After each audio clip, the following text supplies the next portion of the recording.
Chers amis, bonjour. Vous visionnerez cette vidéo à partir du 1er novembre, la belle fête de la Toussaint.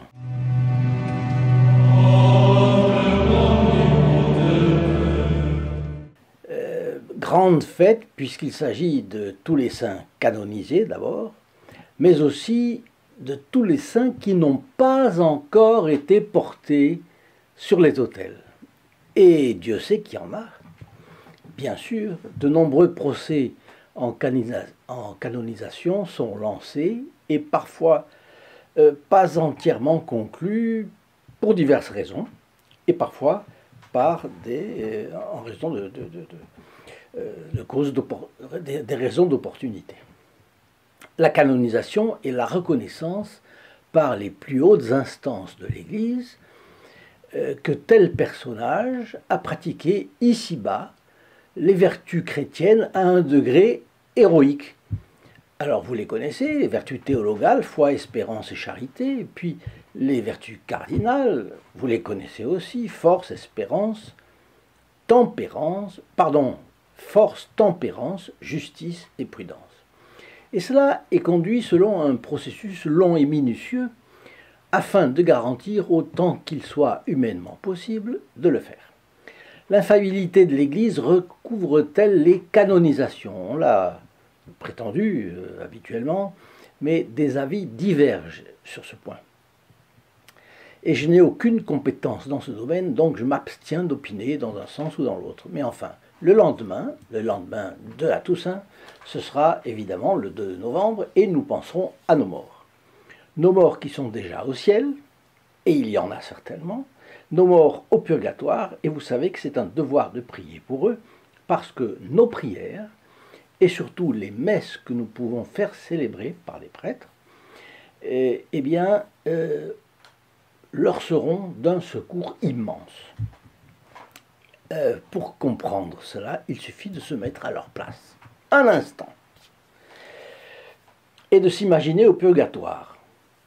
Et nos défunts ici-bas, nous serions tellement heureux d'être soulagés par leurs prières et par les messes qu'ils pourraient faire dire ici-bas. Très important cela parce qu'on l'a pendant longtemps oublié. Et pourquoi c'est comme ça? Parce que l'Église nous affirme ce qu'est le purgatoire. Et que l'Église, elle a étudié les Saintes Écritures mieux que quiconque. C'est elle qui a le dépôt de la foi à sa garde.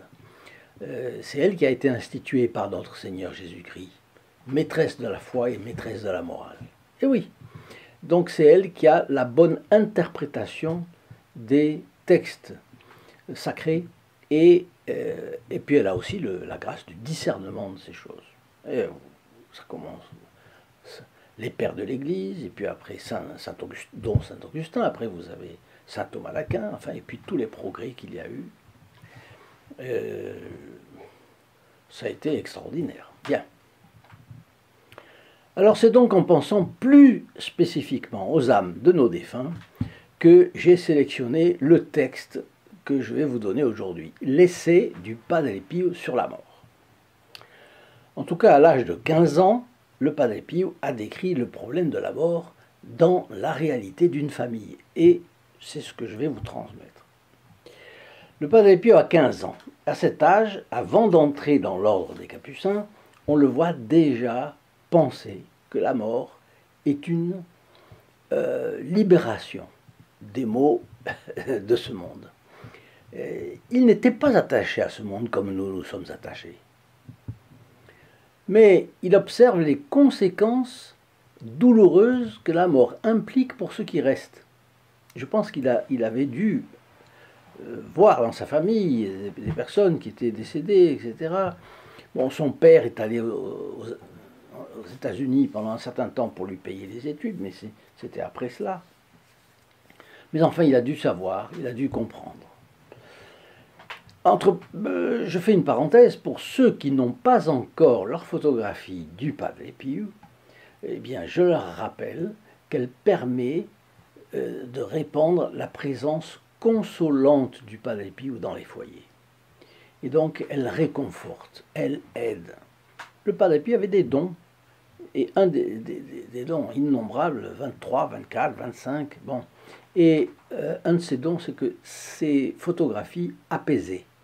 Et donc, je la recommande et nous en faisons une énorme diffusion. Alors, je vous précise qu'elle est offerte. Elle est offerte gratuitement, donc, et franco de port à ceux qui en font la demande.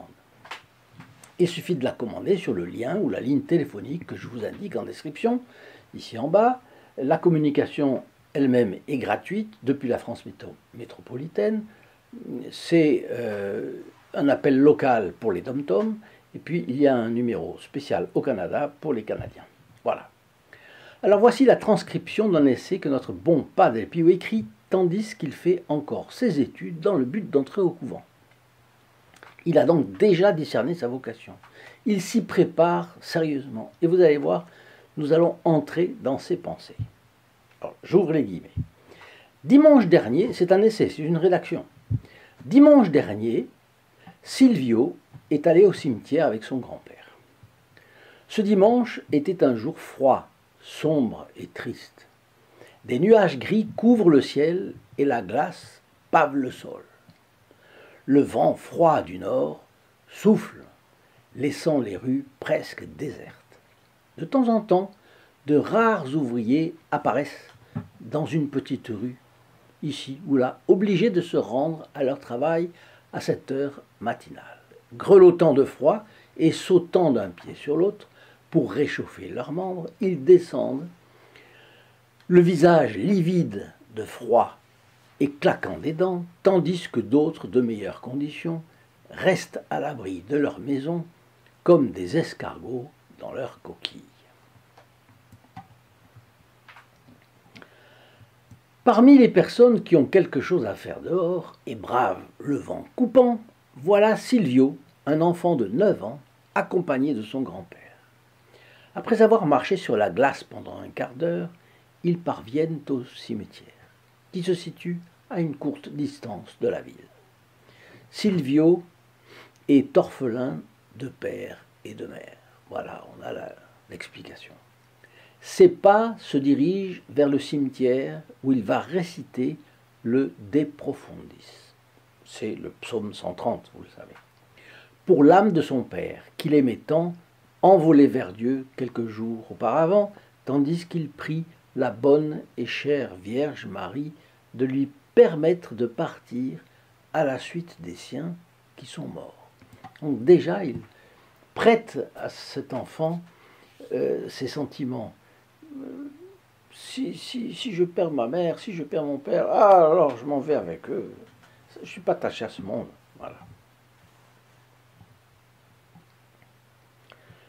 Silvio et son grand-père traversent une des rues principales devant le cimetière. Et une fois entré dans l'enceinte sacrée avec son grand-père, le regard de Silvio se promène parmi les tombes à la recherche de quelque chose. Il cherche des yeux la tombe de son père.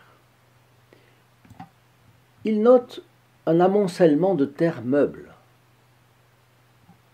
Il lit de loin une inscription sur une croix. Les yeux gonflés de larmes, il prend la main de son grand-père et les deux s'approchent. La voix tremblante d'émotion, Silvio Conti lit à haute voix l'inscription sur l'humble croix élevée au-dessus de la tombe. Donc c'était une famille pauvre. Il n'y a pas eu une pierre tombale, il y a eu juste de la pierre meuble sur laquelle était plantée une inscription. Silvio Conti lit à haute voix l'inscription sur l'humble croix élevée au-dessus de la tombe. Ici repose le corps de Giovanni Conti, qu'il repose en paix pour l'éternité. Silvio et son grand-père s'agenouillent, prient et pleurent longuement. Puis, le cœur brisé, ils rentrent chez eux. Ô Dieu miséricordieux, accorde-leur aussi la paix.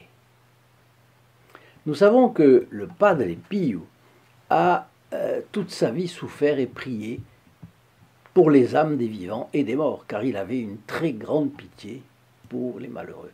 Vous vous rappelez que c'est contre vents et marées qu'il a aussi bâti son hôpital, la maison du soulagement de la souffrance, au prix de beaucoup de persévérance, de ténacité. Bon.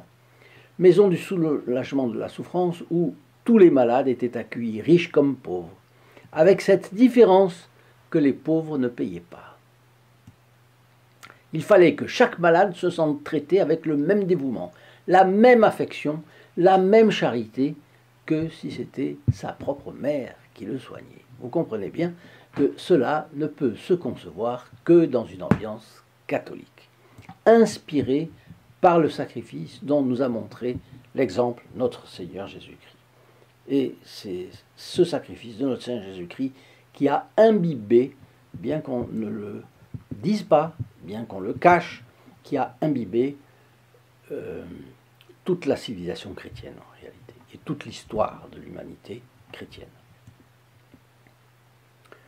D'ailleurs, le Padre Pio avait demandé des religieuses pour son hôpital, des soulagements de la souffrance. Les religieuses qui sont l'armature charitable d'un hôpital.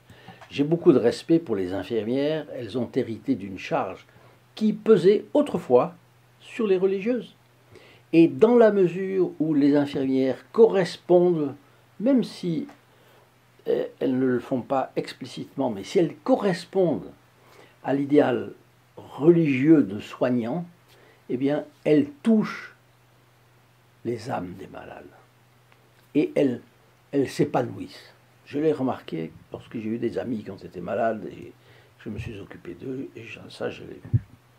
Pour en revenir au Padre Pio, personne ne peut prétendre sans mauvaise foi qu'il eût été insensible au malheur d'autrui. D'ailleurs, ce texte d'un jeune de 15 ans révèle une âme très sensible, sensible au malheur d'autrui. Il trace avec réalisme l'atmosphère qu'il a imaginée, montrant les maux des humains, maux extérieurs comme le froid et la pauvreté qu'il décrit chez ceux qui doivent travailler, quel que soit le temps, et puis maux intérieurs, plus aigus que les autres, chez ces deux personnages par exemple, dont la peine fait oublier le froid et le vent. Vous avez remarqué qu'il parle du froid et du vent qui glacent les uns, les ouvriers, mais pour les autres, c'est la glace et le vent intérieur de l'épreuve qui les fait souffrir, beaucoup plus que l'extérieur. Ils ne l'ont même pas remarqué. On en déduit que si le Padre Pio était sévère en confession, eh bien c'est parce qu'il avait la notion claire de ce que représente un seul péché. Un péché est une violation de la loi de Dieu qui conduit à l'enfer ou au purgatoire. Oui, sans doute. Au moins au purgatoire, mais en général, surtout aujourd'hui. Bon, malheureusement, comme dit la petite Sainte Jacinthe de Fatima, les âmes vont en enfer comme flocons de neige dans les tempêtes l'hiver. Bon, sans doute, mais surtout pour le Padre Pio, d'ailleurs pour Sainte Thérèse de l'Enfant Jésus, d'ailleurs pour les saints, c'est comme ça, chaque péché est une blessure faite à l'amour de Dieu pour nous. Vous donnez votre amour à votre enfant et celui-ci vous offense en retour, vous gifle, vous frappe. Quelle est votre tristesse? Cela vous donne un peu l'idée de la tristesse du Sacré-Cœur. Ce Sacré-Cœur de Jésus qui nous a dit à travers Sainte Marguerite Marie, « Voici ce cœur qui a tant aimé les hommes et qui reçoit en retour tant d'ingratitude et d'indifférence. » Donc les hommes n'ont pas toujours présent à l'esprit cet océan d'amour qu'est le cœur du Christ. Une autre métaphore qui est utilisée dans l'Église, et spécialement par Sainte Thérèse de l'Enfant Jésus, cette fournaise d'amour dans laquelle nous pouvons jeter nos péchés et les brûler comme des brindilles, parce que c'est une fournaise d'amour dans laquelle donc jeter nos péchés avec confiance dès lors que nous essayons de rétribuer notre Seigneur au moins en quelque chose. Les saints nous sont donnés comme exemple, n'est-ce pas? Et donc, il faut les imiter, c'est notre devoir. Notre Seigneur nous les donne comme exemple et l'Église nous les donne comme exemple. Bien. Une idée me vient et je vous la partage. Que pensez-vous de faire pour ce mois de novembre qui commence avec la Toussaint et puis le lendemain avec le jour des morts, le jour des défunts? Ne pensez-vous pas qu'un sacrifice pourrait beaucoup aider les âmes du purgatoire? Par exemple, le sacrifice, puisque c'est un sacrifice quand même, le sacrifice de partager une, deux ou trois vidéos de cette chaîne, il y en a environ 900, pour attirer quelqu'un et les partager à une, deux ou trois personnes de vos relations. C'est pas la mer à boire. Mais c'est un sacrifice dans la mesure où il faut sortir de sa coquille pour y penser, pour le faire. Bien.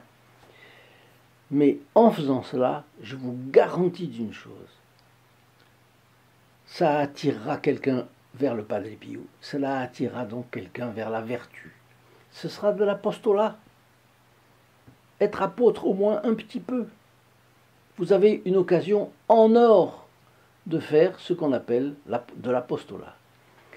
Et je pense que ce n'est pas si fréquent de nos jours d'en avoir l'occasion. Et là, vous pouvez parfaitement le faire et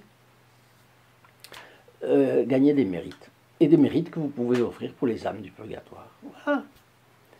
Et personne ne pourra vous priver de ces mérites. Personne ne pourra vous les voler. Et si vous en avez l'inspiration, ne la rejetez pas. Vous allez voir, la divine providence vous en remerciera.